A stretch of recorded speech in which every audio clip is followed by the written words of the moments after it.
denke, den müssen wir erst mal ein bisschen einfahren. Das habe ich eben schon gemerkt, dass der so ein bisschen spotzt. Das war ein ganz besonderes Auto. Hallo liebe Freunde, wir fahren heute in einer ganz eleganten Italienerin, sein Fiat Dino 2400. Der Wagen ist gebaut worden ab 1966. Der hieß Dino, warum? Der Sohn von Enzo Ferrari ist ja bekannt, wer Enzo Ferrari war. Der Ferrari-Gründer, der weltberühmte, einer der größten Autoleute überhaupt, die die Welt gesehen hat seinen Sohn leider 1956 verloren. Er hieß Dino und danach ist dann dieser Wagen Fiat Dino 2400 auch benannt worden. Das Tolle an dem Wagen ist, er hat eine Ferrari-Maschine, die als erstes im Ferrari 206 früher verbaut wurde. Ist also ein Sechszylinder-Triebwerk gewesen mit 180 PS. Man hat also hier eine wunderschöne Form. Also ich persönlich finde, das ist einer der schönsten Fiat Ferrari, sagen wir mal Doppel-Fiat-Ferraris, die es überhaupt gibt. Er hat diese wahnsinnig schöne Pininfarina-Karosserie und er hat zum großen Teil Ferrari-Technik. Deswegen sind diese Autos auch heute sehr, sehr gesucht. Was vielleicht interessant ist, es gibt kaum noch welche davon. Es sind ja vom 2400 nur 400 Autos überhaupt gebaut worden. Mehr gab es ja gar nicht.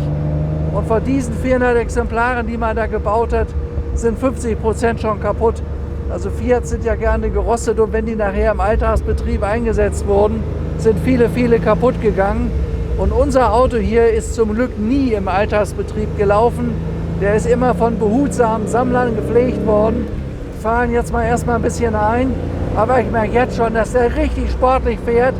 Das ist ein ganz tolles Sportgerät. Interessant hierbei ist, unser Motor ist im Jahr 2014 gemacht worden, voll überholt worden, die Maschine. Man spürt, dass die toll läuft, die Maschine. Wie gesagt, mit den 180 PS, die er da entwickelt hat, ist er 210 Stundenkilometer schnell gewesen und war von 8,5 Sekunden auf 100. Und da muss ich ja mal überlegen, das Auto ist von 1966 bis 1972 gebaut worden. Also für diese Zeit war das ein echter Porsche-Konkurrent, aber war wunderschön. Also ich sage mal, ein wunderschönes Design. Wir fahren jetzt gleich auf eine Anhöhe, da könnt ihr das noch ein bisschen besser betrachten, wie der Wagen aussieht. Begeistert mich, wir haben heute endlich, seit wochenlang war hier Mistwetter bei uns. Heute der erste schöne Tag, macht eine Riesenfreude, also ich merke schon, der geht richtig los hier. Ein Auto, was richtig Spaß macht, hat ein 5-Gang-Getriebe, hat eine Sportschaltung, das heißt der erste Gang ist links unten, oben links ist Rückwärtsgang. Das ist einfach ein tolles Auto.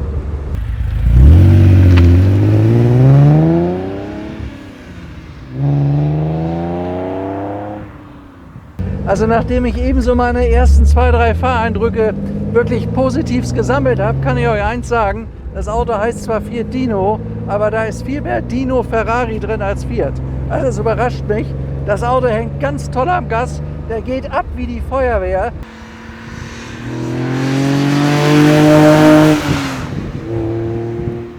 Das ist ein Wagen, das habe ich nicht erwartet. Ich habe immer gedacht, Fiat, okay.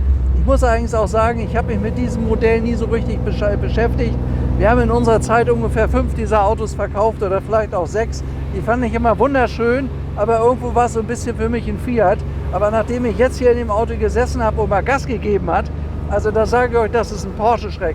Der hängt ganz toll am Gas. Das ist unglaublich, wie drehfreudig diese Maschine ist.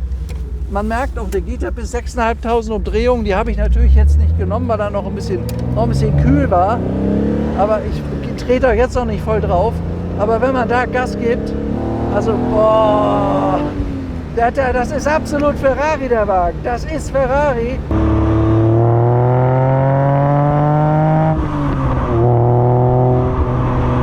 Und das bedeutet damit, dass ihr hier genau genommen Ferrari-Technik habt zum Fiat-Preis. Ist was ganz Besonderes. Also da würde ich fast sagen, dass der Wagen noch gar nicht richtig entdeckt ist. Der fährt sich ja super, hat dieses total schöne Design hier drin. Hier vorne ganz groß Pininfarina, das ist der Karossier, weil er hat ja eine wunderschöne Karosserie, der Wagen. Ist da so ein klassischer Italiener. Hier vorne der gelbe Schriftzug in Blau Dino, das kennt ihr vom 246 GT. Aber hier drin ist ja die Ferrari-Technik und das merkt man. Und er hat ja einen Sound. Also wenn so ein Auto in einem guten Zustand ist und der hier ist in einem guten Zustand, weil wir auch eine schöne Geschichte haben. Es gibt ein Gutachten zu dem Auto. Ist das ein tolles Ding. Man darf sie halt nicht verschleißen. Es ist halt ein bisschen eine grazile Italienerin, mit der man ein bisschen behutsam umgehen muss. Aber der fährt sich ja wie ein absoluter Supersportwagen. Das macht ja richtig Spaß. Damit habe ich überhaupt nicht gerechnet. Das ist ja wirklich Wahnsinn. Und der Sound, den er hat. Ja. Sicherheitshalber setze ich mir die mal auf. Ja. So, der ist vielleicht ein bisschen besser.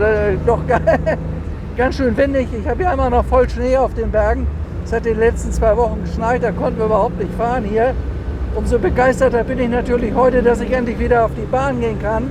Und dann gleich mit dem Auto hier. Also der Wagen überrascht mich. Ich wusste nicht, dass ein Fiat Dino so ein tolles Teil ist. Also einmal ist er einmal super schickes Auto, super schick. Dann hat er hier noch diese tolle Farbkonfiguration. Er hat ein ganz dunkles Blau Metallic mit rotem Leder. Das Auto ist ja nach Holland ausgeliefert worden, in die Niederlande, wo es bis zum Jahr 2000 war. Dann ist das Auto nach Belgien verkauft worden und ist da dann voll restauriert worden. Das ist sehr gut gemacht worden. Und im Jahr 2014 ist das Auto dann gelandet in Frankreich, in Paris. Und der hat die Maschine komplett machen lassen, das merkt man. Die Maschine ist gemacht, die hat gar nicht viel gelaufen, nur ein paar tausend Kilometer. Also der hängt super am Gas, der Wagen. Das macht unglaublich Fahrspaß, mit dem Auto zu fahren. Fährt sich richtig modern, womit ich nicht gerechnet habe. Man darf ja nicht ganz vergessen, der Wagen ist 50 Jahre alt.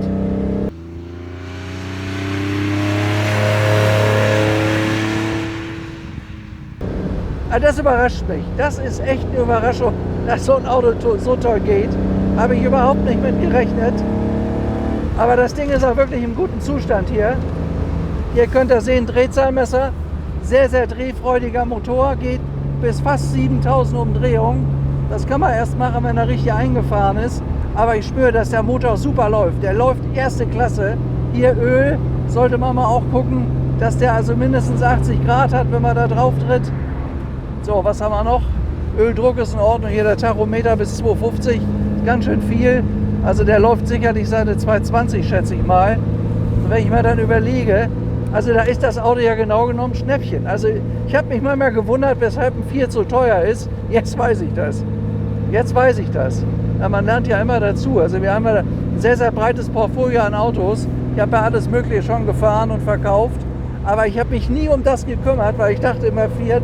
Aber das ist viel mehr ein Ferrari als ein Fiat. Ja, Freunde, also jetzt muss ich ganz ehrlich sagen, das hat mich total überrascht, eben das Auto.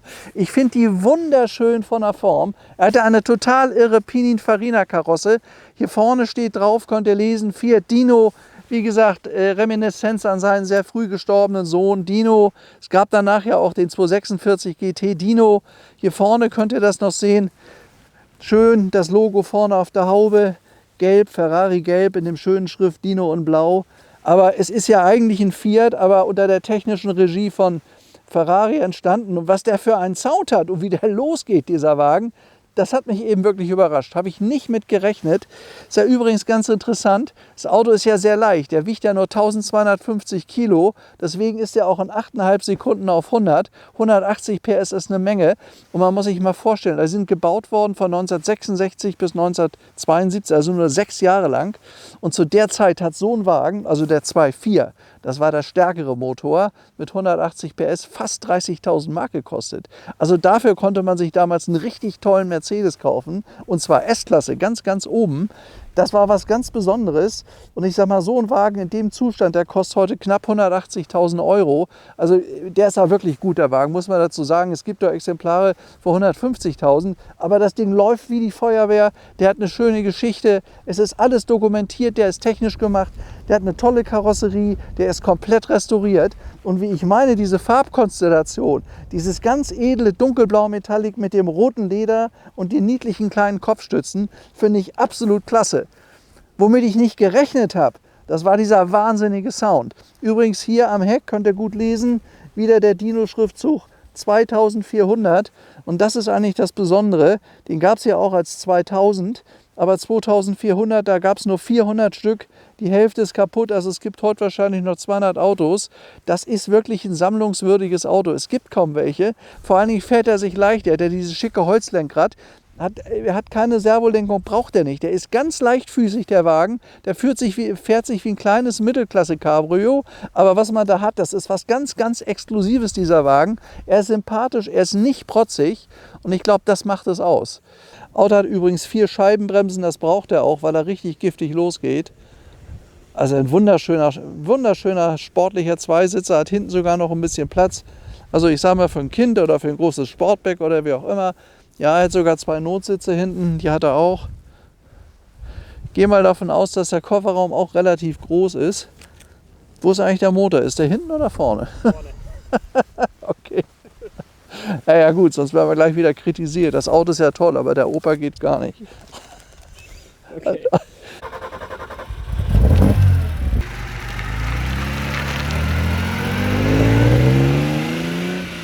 Der liegt gut in der Hand und das Tolle an dem Wagen ist, der ist sehr handlich. Der hat einen tollen geraden Auslauf. Man spürt den Wagen total. Also das Auto fährt für mich wie ein Auto von 1985 oder 1990, aber nicht wie einer von 1966. Der ist ja 66 präsentiert worden. Also dafür läuft das Ding wirklich erste Klasse. Unglaublich, wie gut der fährt, der Wagen. Dann dieser schöne, kernige Sound. Also ich finde, guter Sound gehört für mich zum Autofahren dazu. Autofahren ohne Sound ist langweilig. Ich weiß gar nicht, was sie mit batteriegetriebenen Autos machen wollen. Aber da schlafe ich ja ein nach 2 Minuten. Das macht auch keinen Spaß. Wichtig, Autofahren muss Spaß machen. Freude am Auto, darauf kommt es an. Ja. Sowas zum Beispiel. Das ist doch die helle Freude hier. Er schaltet sich ja gut, er kuppelt sich gut, er bremst hervorragend. Man merkt, dass er gute Scheibenbremsen hat. Na, da kommt aber echt Freude auf, du. Da kommt aber echt Freude auf bei dem Auto. Hätte ich dem Wagen nie zugetraut. Hätte ich dem nie zugetraut. Ich hatte immer so das Gefühl, dass so ein 90 PS Auto bewegt sich auch so. Nee. Das Ding ist ein reinrassiger Sportwagen, der richtig Brause hat, der einen riesen Spaß macht und man fährt kein peinlich aufdringliches Auto. Ganz dezent, aber eigentlich hat man hier einen Ferrari. Also das ist ja unglaublich.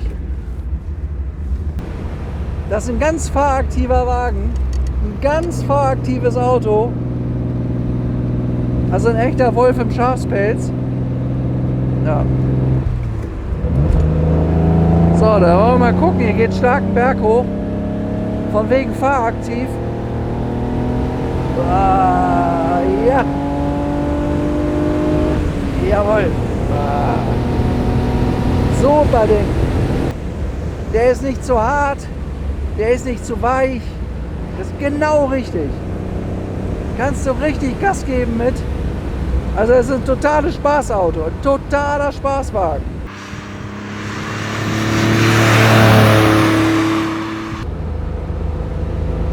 Ich wundere mich, dass so ein Auto nicht teurer ist. Der müsste viel mehr Geld kosten. Also bei dem, was das Auto kann und was das Auto leistet und vor allen Dingen, dass das ja eigentlich alles Ferrari ist, das ist ja eine zivile Rennmaschine, die da vorne ihren Dienst drin tut. Und für das, was er hier leistet und kann, begeistert mich der Wagen. Tolles Auto. Wirklich tolles Auto. Hörst du den Sound? Ist ja irre. Und vor allen Dingen, da kommt richtig was. Wenn ihr mit dem Auto Gas gebt, Vorsicht, Radfahrer von rechts, er hat einen Helm auf. So. Wenn man mit dem Auto Gas gibt, da kommt ja richtig was. Und zwar auch sofort. Der zieht sofort ab. Der hat kein Loch irgendwie, dass man erst warten muss, bis der hochdreht. Der geht sofort nach vorne. Geht sofort nach vorne, der Wagen.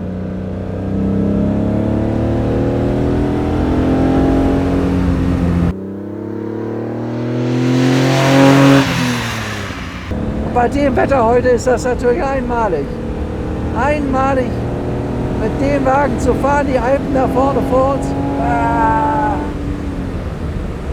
Ein richtiges, schönes End-60er-Jahre-Auto, was Power hat, als ob er erst 10, 20 Jahre alt ist, mehr nicht. Dadurch die schöne Schaltung, die ist die liegt richtig gut in der Hand hier.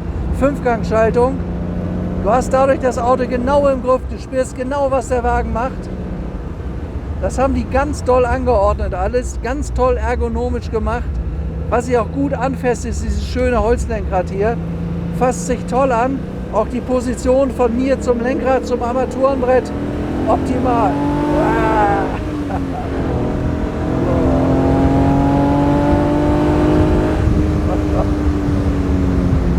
Mein lieber Freund, du, das Ding geht aber los, du. Also das ist eine Probefahrt, liebe Freaks, kann ich auch sagen, die hätte ich gern länger gemacht. Das bedauere ich jetzt, dass wir gleich wieder zu Hause sind. Also der macht ja einen Fahrspaß, der Wagen, ist unglaublich. Also das ist ein Auto wie für mich, der ist nicht groß, der ist übersichtlich, der ist schnell, der hängt am Gas. Wenn du drauf trittst, kommt da richtig was. Tolles Auto. Gar nicht zu verstehen, die haben ja damals nur 6 Jahre lang das Auto gebaut, weil er gar nicht so richtig erfolgreich war.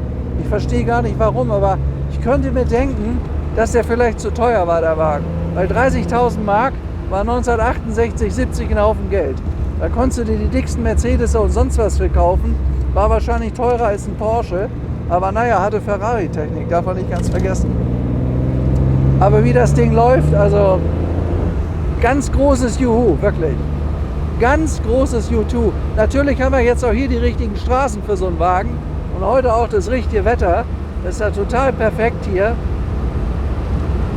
Knochentrocken, Sonne scheint, wir haben 16 Grad.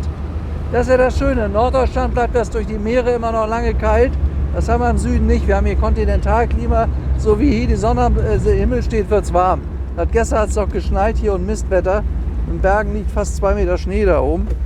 Ja, also wir sind, wie gesagt, das hier gehört zu einer meiner Probefahrten, die mir absolut einen riesen Spaß gemacht haben. Ich hätte es gern länger gemacht, aber da vorne ist schon wieder Beuerwerk, wo unsere schönen Garagen sind für unsere tollen Fahrzeuge.